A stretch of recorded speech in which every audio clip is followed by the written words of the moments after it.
السلام عليكم. عليك السلام. رمضان كريم عليك. رمضان عليك كريم. أنا أحيي اللي بهذا الشهر الفضيل اللي هو يشتغل من عرق جبينه ويتعب حتى يعني يكون سند لعائلته. فأنا أحييك إنه أنت تشتغل بهذا الشهر الفضيل. والله. السلام عليكم. شلونك حبيبي؟ شلون الصحة؟ رمضان كريم عليك. رمضان كريم علينا. قل لي إنه الإقبال شلونه بشهر رمضان على الكرزات؟ الحمد لله والشكر، ان شاء الله خير. كبداية رمضان ان شاء الله خير، يعني دائما العالم تالي ليل تطلع سفة بالشوارع وهاي تاخذ كرزات، شيء اكيد. يعني إقبال أقوى من الأيام العادية. ايه احسن الحمد لله والشكر، يعني ماشي الحال. رمضان كريم اجمعين علينا. شلونك حبيبي؟ الله يخليك، الله يحفظك استاذ. بائع الجمار بكربلاء. نعم.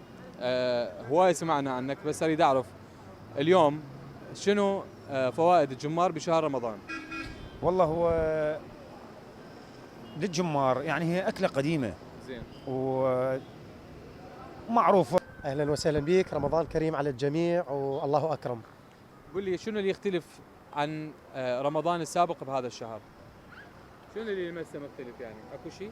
لا ماكو شيء نفس مختلف، الوضع؟ الحمد لله والشكر. الاوضاع نفسيه الاوضاع، وما شاء الله عوائلنا العراقيه